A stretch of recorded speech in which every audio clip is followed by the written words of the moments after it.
6 bulan yang mengubah segalanya, saat kesabaran seorang istri diuji oleh keluarga suami sendiri. Apa yang akan kamu lakukan jika seseorang datang ke rumahmu hanya sementara, tapi ternyata tinggal berbulan-bulan tanpa rasa tahu diri? Lebih menyakitkan lagi, suamimu memilih diam, seolah semua ini bukan masalah. Kisah ini bukan sekadar tentang kesabaran, tapi tentang batas yang akhirnya harus ditegakkan. Assalamualaikum teman-teman semua. Semoga kalian selalu sehat, bahagia, dan dilimpahkan rezeki yang cukup setiap harinya. Sebelum kita mulai cerita ini, jangan lupa klik tombol subscribe, like, dan share ke teman-teman kalian ya, karena dukungan kalian sangat berarti untuk terus menghadirkan kisah-kisah yang menyentuh hati. Kisah ini datang dari seorang wanita di Bandung, yang memilih untuk berbagi pengalaman hidupnya, sebuah cerita yang mungkin juga pernah dirasakan banyak orang, tapi tak semua berani mengungkapkannya. Hari itu seharusnya berjalan seperti biasa. Aku menghabiskan sore di dapur kecil rumah kami, menyiapkan makan malam sederhana, sayur tumis dan ayam kecap favorit suamiku. Aroma masakan memenuhi ruangan, memberi rasa hangat yang selalu aku banggakan sebagai seorang istri. Bagiku, rumah ini bukan sekadar tempat tinggal, tapi tempat di mana aku menaruh seluruh perasaan, harapan, dan usaha untuk membangun kebahagiaan bersama. Jam menunjukkan hampir pukul 7 malam ketika suara pintu depan terbuka.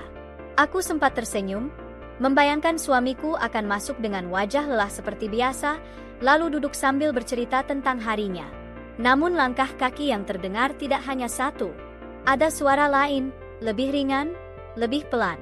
Aku mengerutkan kening, sedikit bingung, tapi tetap melangkah keluar dari dapur dengan perasaan penasaran.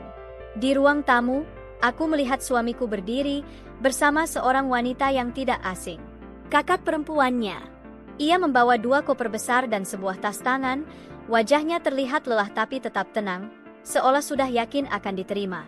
Aku sempat terdiam beberapa detik, mencoba memahami situasi yang tiba-tiba ini. Dia mau tinggal di sini sementara, kata suamiku singkat, tanpa penjelasan panjang. Nada suaranya datar, seperti sedang menyampaikan hal sepele. Aku memaksakan senyum. Oh, iya, gak apa-apa, jawabku pelan. Dalam hatiku, aku mencoba berpikir positif. Mungkin hanya beberapa hari. Mungkin dia sedang ada masalah dan butuh tempat singgah. Sebagai keluarga, tentu saja aku tidak bisa menolak. Aku membantu membawakan koper ke kamar tamu, sambil sesekali melirik ke arah wajahnya. Tidak banyak percakapan terjadi. Ia hanya mengatakan, "Terima kasih," dengan nada singkat, lalu duduk di tepi kasur seolah ingin segera beristirahat. Aku mencoba tidak terlalu memikirkan kejanggalan itu. Setiap orang punya cara berbeda saat sedang lelah atau menghadapi masalah. Malam itu kami makan bersama. Aku berharap suasana akan sedikit mencair. Namun yang terjadi justru sebaliknya. Percakapan terasa canggung. Aku mencoba bertanya beberapa hal ringan, tapi jawabannya singkat dan dingin. Sementara suamiku lebih banyak diam, sibuk dengan ponselnya, seolah semua ini adalah hal yang sudah biasa. Saat malam semakin larut, aku masuk ke kamar dan menutup pintu perlahan. Aku duduk di tepi tempat tidur, menatap kosong ke arah lantai. Ada perasaan yang sulit dijelaskan, bukan marah, bukan juga sedih sepenuhnya. Lebih seperti ketidaknyamanan yang samar. Sesuatu terasa berubah, meskipun baru saja dimulai. Aku menoleh ke arah suamiku yang baru masuk kamar.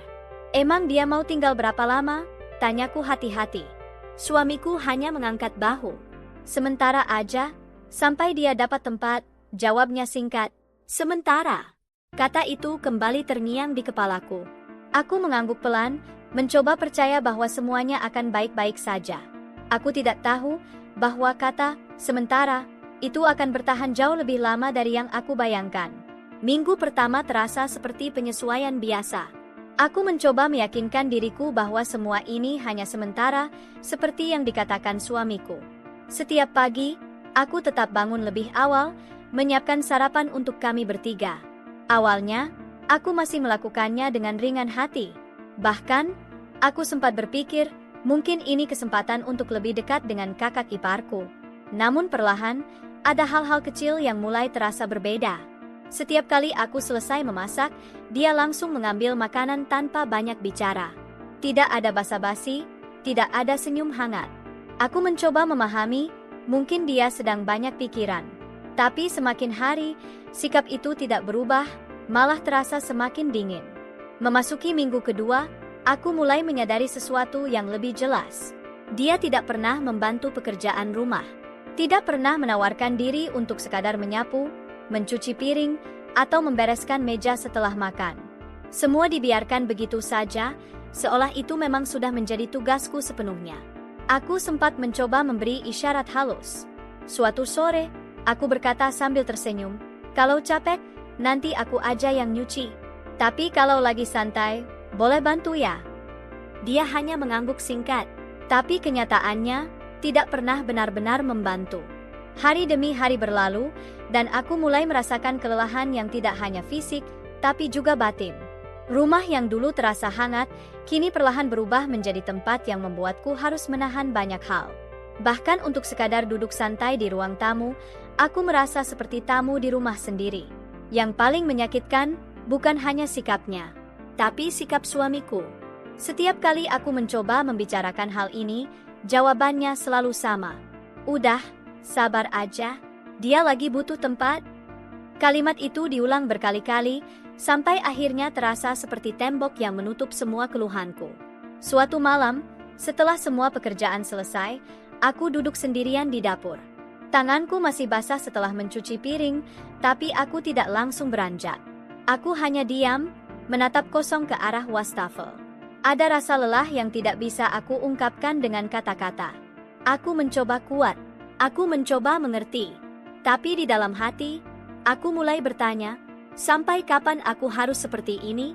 Aku menarik napas panjang, menahan sesuatu yang hampir jatuh dari mataku.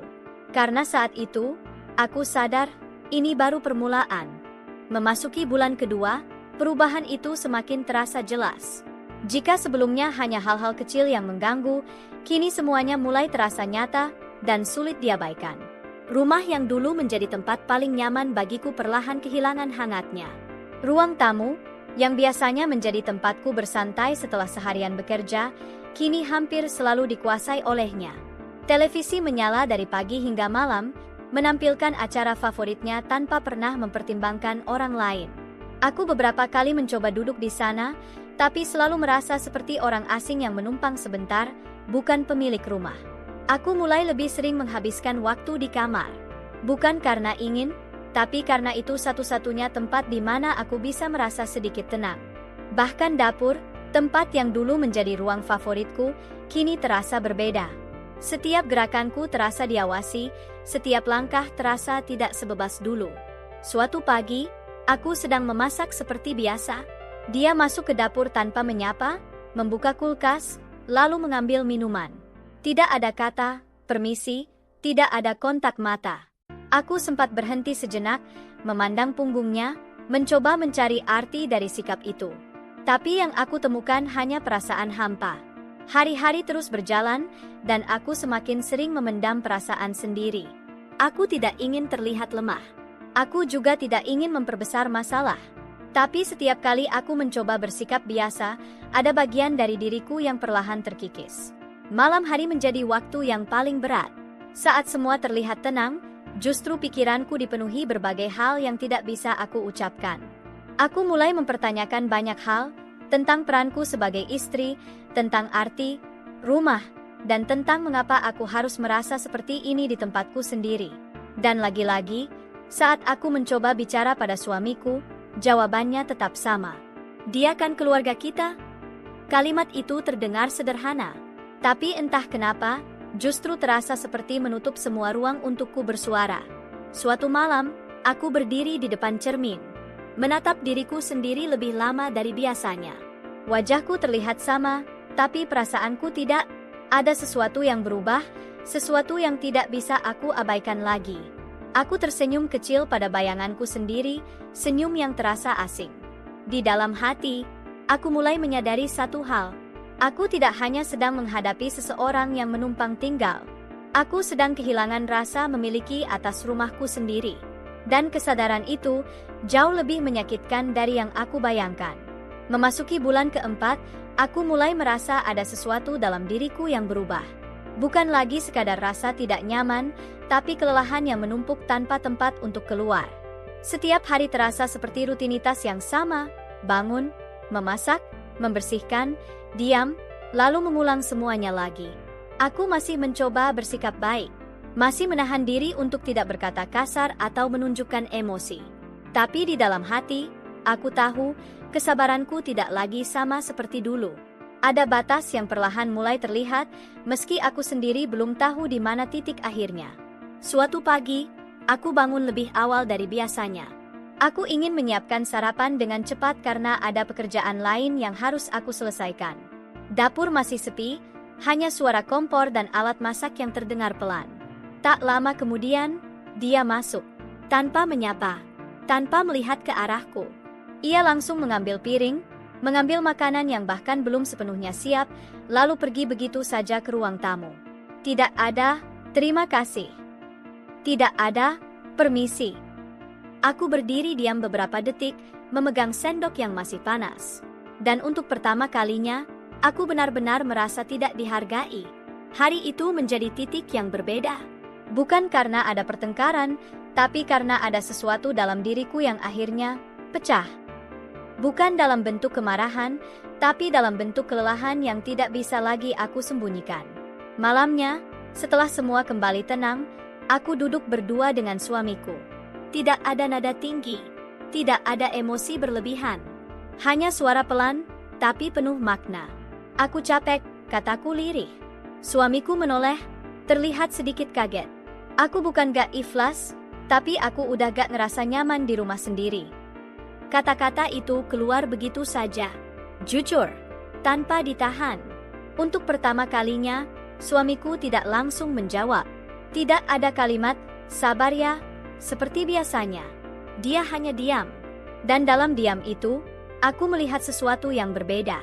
Seolah akhirnya dia mulai menyadari bahwa ini bukan hal kecil. Aku tidak meminta banyak.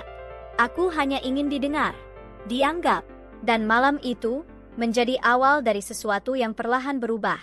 Karena kadang, seseorang tidak akan mengerti sampai kita benar-benar berhenti menahan semuanya sendiri.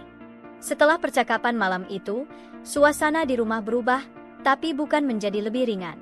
Justru ada keheningan yang terasa lebih dalam dari sebelumnya.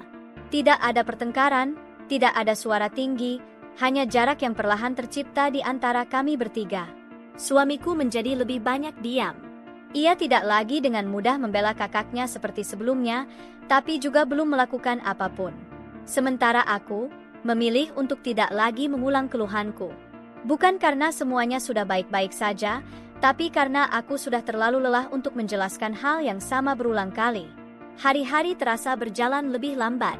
Setiap sudut rumah seperti menyimpan perasaan yang belum terselesaikan. Suatu malam, saat aku sedang membereskan dapur, suamiku datang menghampiri. Langkahnya pelan, seolah ragu. Aku tidak langsung menoleh, tapi aku tahu ada sesuatu yang ingin dia sampaikan. Aku udah mikir, katanya akhirnya. Aku berhenti sejenak, tapi tetap diam, menunggu. Aku bakal ngomong sama kakakku. Dia harus cari tempat lain. Tanganku sedikit gemetar mendengar itu. Bukan karena senang, tapi karena akhirnya, setelah sekian lama, dia benar-benar mengambil sikap. Aku menoleh pelan. Tatapan kami bertemu. Dan untuk pertama kalinya setelah berbulan-bulan, aku merasa didengar. Keesokan harinya, suasana rumah terasa berbeda sejak pagi. Aku melihat suamiku duduk bersama kakaknya di ruang tamu. Wajahnya tenang, tapi tegas. Tidak ada nada marah, tidak ada emosi berlebihan, hanya percakapan yang akhirnya harus terjadi. Aku tidak mendengar seluruh isi pembicaraan mereka. Tapi dari kejauhan, aku bisa melihat ekspresi kakaknya berubah. Dari santai, menjadi terkejut. Mungkin dia tidak pernah menyangka bahwa hari itu akan datang. Selama ini, dia terlalu nyaman, terlalu terbiasa dilayani, sampai lupa bahwa dia hanya menumpang. Beberapa hari setelah itu, koper-koper yang dulu datang kini kembali disusun rapi di dekat pintu. Tidak ada drama besar, tidak ada tangisan, hanya suasana canggung yang menggantung di udara. Saat dia pergi, aku berdiri di dekat pintu. Tidak banyak kata yang terucap, Hanya anggukan kecil sebagai penutup dari semua yang telah terjadi. Pintu itu akhirnya tertutup, dan untuk pertama kalinya setelah sekian lama, rumah ini kembali terasa sunyi. Tapi kali ini, sunyi itu bukan menyakitkan, melainkan menenangkan. Hari-hari setelah kepergiannya terasa begitu berbeda. Rumah yang sebelumnya penuh ketegangan kini kembali sunyi, tapi bukan sunyi yang menekan. Justru ada ketenangan yang perlahan kembali mengisi setiap sudut ruangan. Aku bisa bernapas lebih lega, bergerak tanpa rasa canggung, dan kembali merasakan rumah ini sebagai milikku. Pagi itu, aku kembali berdiri di dapur seperti biasa, menyiapkan sarapan dengan langkah yang lebih ringan. Tidak ada lagi perasaan diawasi, tidak ada lagi keharusan untuk menahan diri. Hanya aku, dapurku, dan rutinitas yang kini terasa hangat kembali. Aku tersenyum kecil tanpa sadar. Hal sederhana yang sempat hilang, kini kembali. Hubunganku dengan suami juga perlahan berubah. Tidak langsung sempurna, tapi ada usaha yang terasa nyata. Kami mulai lebih sering berbicara, bukan hanya tentang hal sehari-hari, tapi juga tentang perasaan yang selama ini terpendam. Suatu malam, kami duduk berdua di ruang tamu. Tanpa gangguan, tanpa kehadiran orang lain. Hanya kami berdua, seperti dulu. Aku minta maaf, katanya pelan. Aku menoleh, terdiam sejenak. Aku kira diam itu bikin semuanya lebih gampang, ternyata malah bikin kamu ngerasa sendiri. Kata-kata itu sederhana, tapi cukup untuk membuat hatiku terasa lebih ringan. Aku tidak langsung menjawab, bukan karena marah, tapi karena aku ingin meresapi momen itu. Selama ini, yang aku butuhkan bukanlah pembelaan atau alasan. Aku hanya ingin dimengerti. Aku juga minta maaf kalau selama ini aku terlalu diam, jawabku akhirnya. Kita sama-sama belajar ya? Dia mengangguk. Dan dalam anggukan itu, aku melihat sesuatu yang berbeda, kesadaran, dan mungkin kedewasaan yang baru tumbuh dari pengalaman ini. 6 bulan itu bukan waktu yang singkat. Banyak hal yang berubah, banyak perasaan yang teruji. Tapi dari semua itu, aku belajar satu hal yang sangat penting. Bahwa kesabaran memang perlu, tapi menjaga batas dan menghargai diri sendiri juga tidak kalah penting. Rumah bukan hanya soal tempat tinggal, tapi tentang rasa aman, nyaman, dan dihargai. Dan kini, saat aku kembali menatap setiap sudut rumah ini, aku tahu, aku tidak hanya berhasil melewati semuanya, aku juga belajar menjadi lebih kuat dari sebelumnya. Terima kasih sudah mendengarkan kisah ini sampai akhir. Semoga cerita ini bisa menjadi pelajaran, penguat, atau bahkan pengingat bahwa dalam hubungan, komunikasi dan keberanian untuk bersuara itu sangat penting. Jangan lupa untuk subscribe, like, dan share jika kalian merasa cerita ini relate dengan kehidupan kalian. Sampai jumpa di cerita berikutnya. Wassalamualaikum.